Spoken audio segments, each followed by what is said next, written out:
I used to think I knew my wife completely. 8 years of marriage creates a certain rhythm, doesn't it? You learn the sound of her footsteps on the stairs, the way she hums while making coffee, how she tilts her head when she's really listening. You build a life together, brick by brick, assumption by assumption. Jessica was my constant, the devoted stay-at-home mom who made our house a home. While I played the reliable provider everyone respected in our quiet suburban circle. That Saturday evening at Tom and Sarah's felt like any other dinner party. The same faces around the same mahogany table, the same conversations about property values and school districts, the same expensive wine that made everyone a little too comfortable.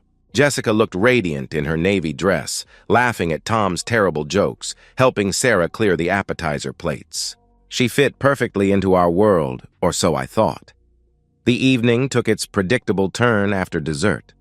Tom broke out the whiskey, Sarah dimmed the lights, and someone suggested we play that game couples play when they've had too much to drink. You know the one, Celebrity Hall Pass, the hypothetical freebie, the fantasy that's supposed to be harmless because it's impossible. Come on, it's just for fun, Sarah giggled, refilling wine glasses that didn't need refilling. Everyone gets one. If you could sleep with any celebrity, no consequences, who would it be? The other wives squealed with delight. I watched their husbands exchange glances, that universal look men share when their wives are about to embarrass them. But we all played along because that's what you do. You laugh, you participate. You trust that your spouse understands the boundaries. The wives went first, of course. Sarah picked some British actor I'd never heard of. Lisa chose a pop star 20 years younger than her husband. They were giggly, theatrical, obviously playing up the fantasy for laughs. I relaxed slightly, thinking this would blow over quickly. Then Jessica's turn came. "Oh, that's easy," she said, her voice suddenly different, focused. Ryan Sterling, the action star, the guy who'd been on every magazine cover that year promoting his latest blockbuster. I knew Jessica found him attractive, what woman didn't? But hearing her say his name with such certainty made something twist in my stomach. "God, yes," she continued, and I watched in growing discomfort as she leaned back in her chair, eyes distant. "Have you seen those arms? And those scenes where he's shirtless?" She paused, running her tongue across her lower lip. "I mean the things I would do to that man." The room went quiet for a heartbeat too long. The other wives stared at her with surprise, even admiration.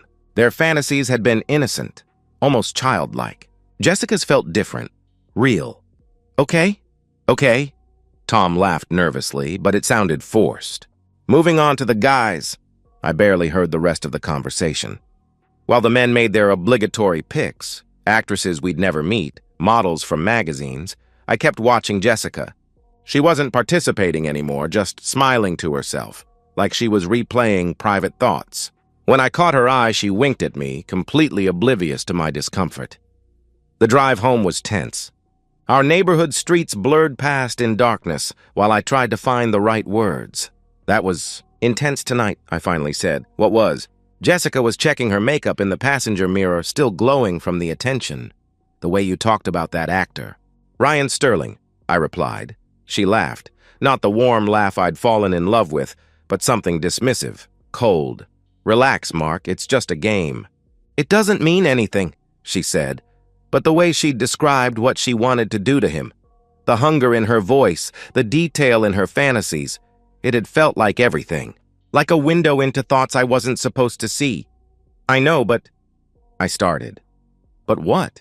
Are you jealous of a man I'll never meet?" She interrupted, turning to face me fully now, and I could see irritation creeping into her expression. "It's called fantasy, Mark. Everyone has them." I wanted to explain that it wasn't the fantasy that bothered me. It was how eager she'd been to share it, how real she'd made it sound, how little she seemed to care about my feelings. But Jessica had already turned back to the mirror, the conversation clearly over in her mind. As we pulled into our driveway, she grabbed my hand and squeezed it, her mood shifting again. "Oh, I almost forgot to tell you," she said brightly. "I bought concert tickets for next month. Sarah and I are going to see Crimson Thunder. You know, Ryan Sterling's band. Apparently he does a few songs with them sometimes." She kissed my cheek and headed for the house. "Won't that be fun?" I sat in the car long after she'd gone inside, staring at our perfect house in our perfect neighborhood with our perfect life, and feeling like something fundamental had just shifted beneath my feet. "It's just a game," she'd said. But as I watched the bedroom light come on upstairs, I couldn't shake the feeling that Jessica had just told me exactly what she'd do if given the chance. And worse, that she was already making sure she'd have that chance. The game, I was beginning to realize, might just be getting started. 3 weeks. That's how long Jessica's words echoed in my head like a poison I couldn't purge. It's just a game. It doesn't mean anything, but everything began to mean something once you started paying attention. The way Jessica's face lit up whenever Ryan Sterling appeared on entertainment shows. How she'd suddenly developed an interest in fitness, buying new workout clothes, spending longer at the gym. The Victoria's Secret bag she brought home for herself, even though our intimacy had become perfunctory at best. "I'm just taking better care of myself," she'd say whenever I commented on the changes. Is that a crime? I tried to convince myself I was being paranoid, jealous, controlling, all the things Jessica accused me of whenever I brought up my concerns. But the doubt had taken root, growing like a tumor behind my ribs, making it hard to breathe normally around her. The night of the concert arrived with November rain and an anxiety that felt like swallowing glass. Jessica spent 2 hours getting ready, hair, makeup, outfit changes. She looked stunning, I'll admit that. She looked like a woman preparing for the most important night of her life. "Don't wait up," she called from the hallway, checking herself one final time in the mirror. "Sarah says the after-parties go really late." After-parties. She'd never mentioned after-parties before. "Maybe I should come with you," I said, the words tumbling out before I could stop them. Jessica's reflection froze. When she turned to face me, her expression was carefully controlled. The look she gave our daughter when explaining why she couldn't have ice cream for breakfast. "Mark, it's a girls' night," she replied. "You hate crowds, you hate loud music, and you definitely hate Sarah when she's drunk." She softened slightly, walking over to kiss my forehead. "Stay home, order pizza, watch your documentaries. We'll both have more fun this way." She was right, of course, about everything except the part where we'd both have fun. I tried to distract myself after she left.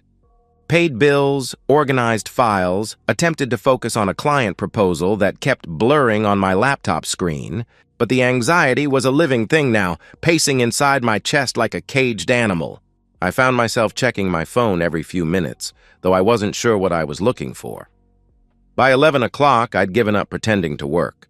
I sat in our living room, our carefully decorated living room with photos of our wedding, our vacations, our supposedly happy life, and waited. For what? I wasn't entirely sure. At 11:47 p.m., my phone rang. Jessica's name lit up the screen, and I felt a moment of relief. She was calling to check in, maybe to complain about the music being too loud or Sarah being too drunk. Normal wife things. "Hey," I answered. "How's the concert?" The voice that came through the phone wasn't my wife's. Not really. It was higher, breathless, giddy in a way that made my skin crawl. "Mark! Oh my God, Mark, you're not going to believe this!" she screamed. The background noise was overwhelming. Music, shouting, laughter that sounded dangerous. Jessica was drunk. Very drunk. "Where are you?" I asked, but she was talking over me. "He's here. I can't believe it, but he's actually here. At the after-party!" She was practically shrieking with excitement. "Ryan Sterling. He's even more gorgeous in person, and Mark, I'm taking my hall pass." The world tilted sideways. I gripped the phone so hard I thought it might crack. "Jessica, no, that was a game. I never gave you a hall pass," I protested. Her laugh was unlike anything I'd ever heard from her. Cruel and dismissive and completely unrecognizable. "You didn't say no, so that's a yes. That's how consent works, right?" she shouted, competing with the music. "God, he smells incredible. I can't believe this is happening." I could hear other voices in the background. Sarah, I think, saying something about being careful. But Jessica wasn't listening to her, and she certainly wasn't listening to me. "Jessica, please, think about what you're doing. Think about us, about Emma," I pleaded. "Oh, don't be such a prude, Mark. It's one night. One perfect night with the most beautiful man I've ever seen." Her voice dropped to a whisper that somehow felt more violent than shouting. "I'm going to have a very, very good night. So don't wait up." The line went dead. I sat there in our silent house, staring at the phone screen, feeling like I'd been physically struck. 8 years of marriage. 8 years of trust, of shared dreams, of building a life together. A daughter who was sleeping peacefully upstairs, trusting that her parents loved each other and would always keep her. Safe, gone. Destroyed by a drunk phone call and a woman who thought consent was something you could retroactively manufacture. The woman I'd married wouldn't have done this. The Jessica I fell in love with would have hung up on me, rushed home, apologized for even joking about such a thing. But that Jessica had apparently died 3 weeks ago at a dinner party, replaced by this stranger who licked her lips while describing what she'd do to another man. I don't know how long I sat there. Long enough for the house to feel like a museum of a life that no longer existed. Long enough to understand that some betrayals can't be forgiven, only answered. When I finally moved, it was with a clarity that surprised me. I picked up my phone and dialed David Cox, my lawyer, fully aware that it was nearly 1 in the morning. "This better be life or death, Mark." David's voice was groggy, annoyed. "It's death," I said. "The death of my marriage. I need to file for divorce, and I need to do it right." There was a pause, the kind that meant David was fully awake now. "What happened?" he asked. I told him everything. The dinner party, the fantasies, tonight's phone call. When I finished, David was quiet for a long moment. "Adultery's hard to prove in court these days," he finally said, "and expensive to fight. Are you sure you want to go down this road?" "I want her to lose everything, David. The house, the savings, custody of Emma. I want her to understand that actions have consequences," I replied firmly. "That's going to cost you a fortune in legal fees. And there's no guarantee," he warned. "I don't care about the money," I interrupted. Another pause. When David spoke again, there was something different in his voice, something that sounded almost like anticipation. "Well," he said, "if you don't care about the money, there are other ways to make her pay, ways that don't require a judge to believe your story." For the first time all night, I smiled. "Tell me everything," I said. Sleep was for people whose worlds hadn't just ended at 11:47 p.m. on a Tuesday night. Instead, I spent the next 6 hours orchestrating Jessica's complete destruction with the methodical precision that made me good at my job. 8 years as a certified public accountant meant I knew exactly where every document lived, every account balance, every asset we'd accumulated together. More importantly, I knew how to protect myself legally while ensuring she lost everything. David had been thorough during our late-night strategy session. "You need to act fast," he'd said, "before she realizes what's happening, before she can hide assets or claim she was drunk and didn't mean it. Strike while she's still basking in her victory." The first call went to Peterson Security Locksmiths at 6 a.m. sharp. I explained it was an emergency. My wife had lost her keys and I needed the house rekeyed immediately. "We can be there by 8 a.m. "Sir," the dispatcher confirmed. While I waited, I methodically photographed every room, every piece of furniture, every item of value. Evidence for the divorce proceedings, but more importantly, insurance that she couldn't later claim I'd stolen or damaged her belongings. At 7 a.m., I called Elite Moving Services and paid triple their normal rate for same-day service. Money well spent to ensure Jessica's belongings would be gone before she stumbled home with her guilt and regret. And whatever pathetic explanations she'd invented. "We need everything that belongs to a woman packed and removed." I told the dispatcher. "What about shared items, sir? Wedding gifts, that sort of thing?" she asked. "If she picked it out, if she used it, if she so much as looked at it fondly." "It goes," I answered. The locksmiths arrived exactly on time. 2 efficient men who asked no questions about why someone would need every lock changed at 8 a.m. on a Wednesday morning. While they worked, I prepared Jessica's itinerary with the same care I'd once used planning our anniversary trips. The call to her parents was perhaps the most satisfying 3 minutes of my life. "Gerald, it's Mark. I need to let you know that Jessica will be coming to stay with you today. There's been an incident," I said calmly. Jessica's father was a retired Methodist minister, a man who'd raised his daughter with old-fashioned values about marriage and commitment. His wife Martha was even more traditional, the kind of woman who still believed divorce was a last resort and adultery was an unforgivable sin. What kind of incident? Gerald's voice was instantly alert, concerned. The kind that ends marriages, I replied simply. She'll explain everything when she sees you. I've already started divorce proceedings. The silence stretched so long I wondered if the call had dropped. My Jessica wouldn't... Martha's voice came from the background. She'd been listening on speaker. Your Jessica did, I interrupted gently. I'm sorry you have to learn about this, but she's made her choices. She'll need somewhere to stay while the lawyers sort everything out. I hung up before they could ask more questions. Let Jessica explain to her conservative religious parents why she'd thrown away 8 years of marriage for one night with a stranger. Let her find the words to make them understand why their grandchild would now grow up in a broken home. The movers arrived at 10 a.m., 4 men with a truck large enough to relocate a small office building. I'd prepared a comprehensive list of Jessica's belongings, organized by room, complete with photos and descriptions. They worked with impressive efficiency, removing every trace of my wife from our home like she'd never existed at all. Her closet, emptied. Her vanity table, stripped bare. Her side of the bathroom, cleared down to the last bottle of nail polish. The coffee mug with her name on it that she'd used every morning for 8 years, packed away. I supervised every step, checking items off my list with mechanical precision.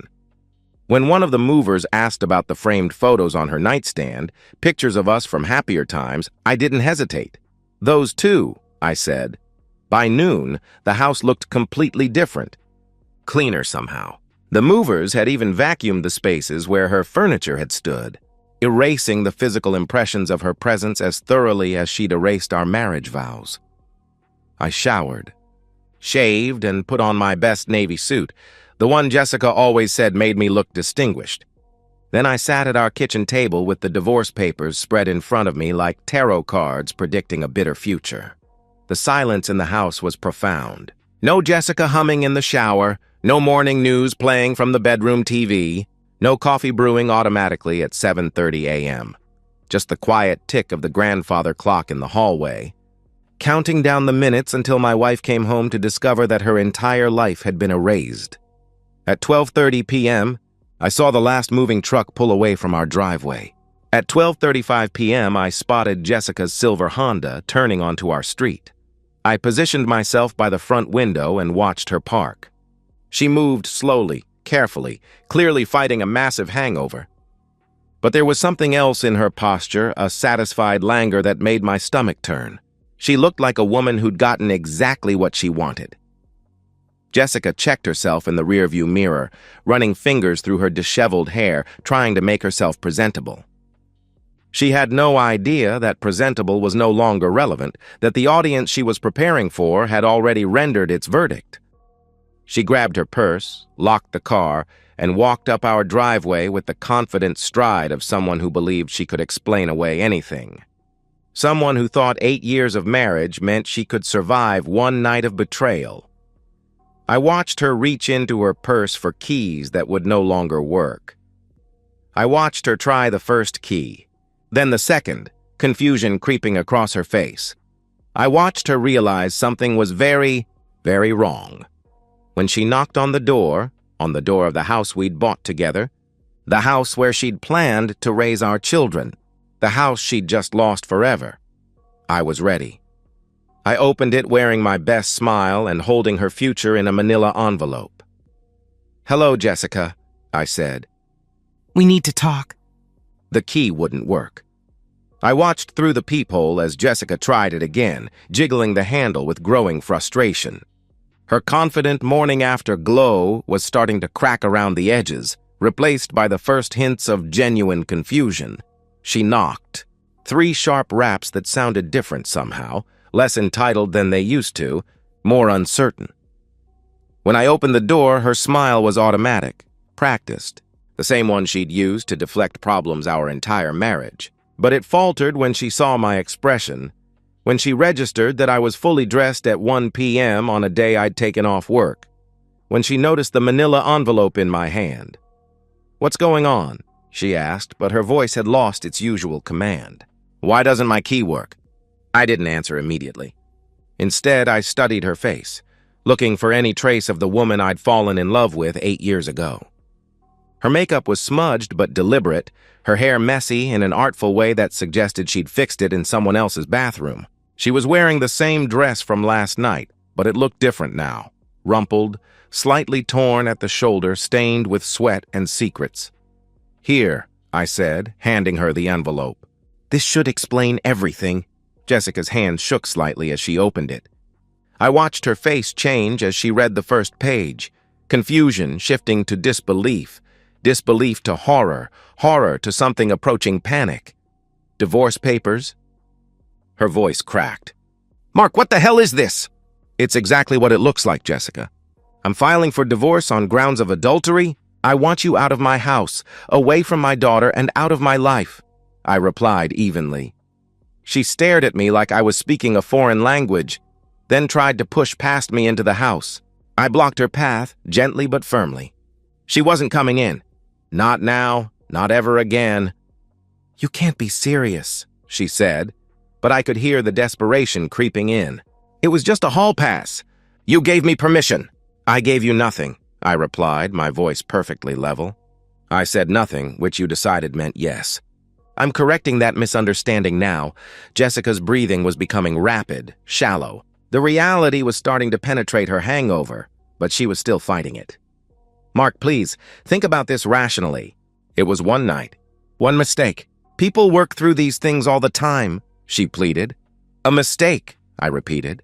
"Is that what you're calling it now?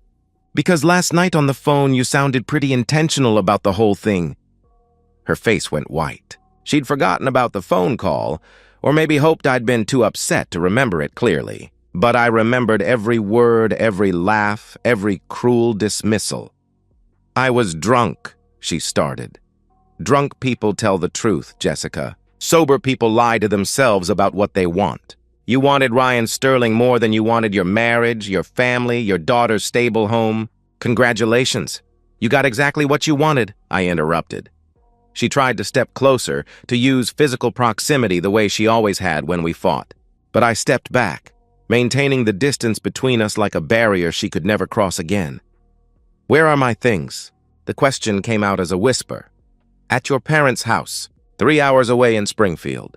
They're waiting for your explanation," I answered. The words hit her like physical blows. I watched Jessica's knees buckle as the full scope of her situation became clear. Not only was her marriage over, but everyone would know why. Her parents, those conservative, religious parents who'd raised her to believe in commitment and fidelity. Our friends, who would inevitably choose sides. Our daughter, who would eventually be old enough to understand why Mommy didn't live with Daddy anymore. "You bastard," she breathed. "You calculated, cold-hearted bastard. How long have you been planning this?" "Since 11:47 p.m. last night," I said. "Right around the time you told me you were taking a hall pass I never gave you." Jessica crumpled then, right there on our front porch. The woman who'd strutted out of this house 12 hours earlier in her sexy dress and her confident smile became a sobbing mess in wrinkled clothes, with nowhere to go but back to the childhood bedroom she'd left behind 20 years ago. "Please," she whispered through her tears. "Please don't do this. I love you. It didn't mean anything." "If it didn't mean anything," I said quietly, "then neither does this." I started to close the door, but she grabbed the frame, forcing me to look at her one more time. "What about Emma? Are you going to destroy her life too, just to hurt me?" she demanded. That stopped me cold. Our daughter, sleeping peacefully at her grandmother's house, completely unaware that her world was about to collapse. For a moment, I felt something crack in my chest, a hairline fracture in my certainty. But then I remembered Jessica's laugh on the phone, her casual dismissal of 8 years of commitment, her complete lack of concern for the family she was destroying. Emma deserved better than a mother who would trade her stable home for one night with a stranger. "I'm not the one who destroyed her life," I said. "That was you," at 11:47 p.m. last night. I closed the door and turned the deadbolt, the new deadbolt that Jessica would never have a key for. Through the window, I watched her walk back to her car, her shoulders shaking with sobs, her perfect night already becoming her worst nightmare.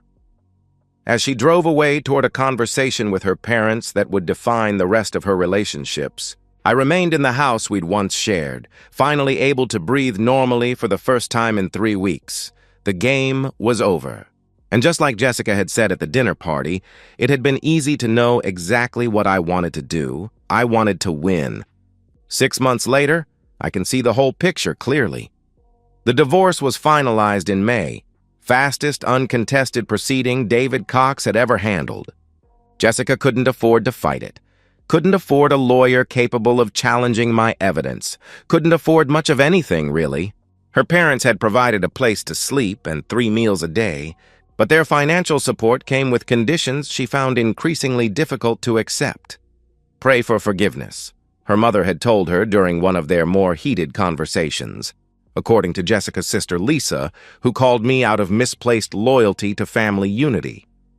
Beg God's mercy for what you've done to that good man and that innocent child, but Jessica wasn't built for begging.